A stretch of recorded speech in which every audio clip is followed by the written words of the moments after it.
Welcome. My name is Gregory Crayer from the African Christian Union. I'm here with President Kenneth Meshoe from the African Christian Democratic Party here in the Parliament and the Government of South Africa. We're very excited today to have an opportunity to just share with you some of the thoughts concerning what's happening in South Africa. They say to do the same thing over and over and expect different results is a sign of insanity. But when we look at our President Kenneth over here, in times past, he didn't believe it was the right thing for a Christian to be involved in politics until our dear friend Clement came along and prophesied the word of the Lord over him and over his life.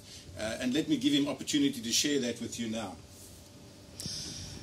It was a very interesting evening when we were in a meeting and Prophet Clement was ministering. After he made an altar call, which we responded to, he started with people that were on his right, and my wife and I were standing on his extreme left.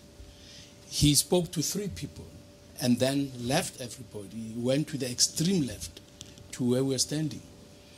And the first thing he said was, the solution, the solution.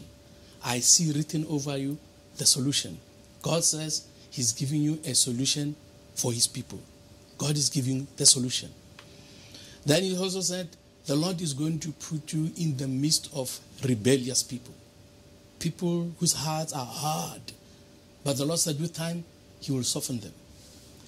Now, obviously, I did not associate that with politics. I did not understand what that really meant because at that stage I was opposed to Christian involvement in politics.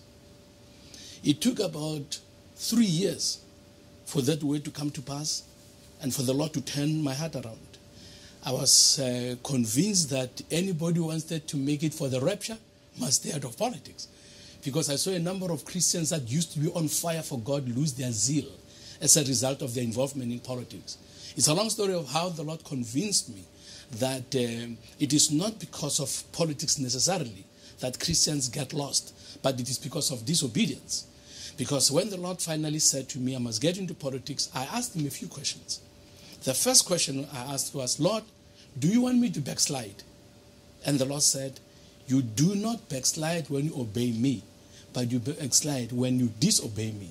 So today, I'm indeed among rebels, rebellious people, many of whom are not interested in church, but here we are making an impact, representing values and the principles of the kingdom of God within the South African Parliament. I've been here, this is my 21st year, 21 years, I've been here standing up for righteousness without any compromise. That's so wonderful.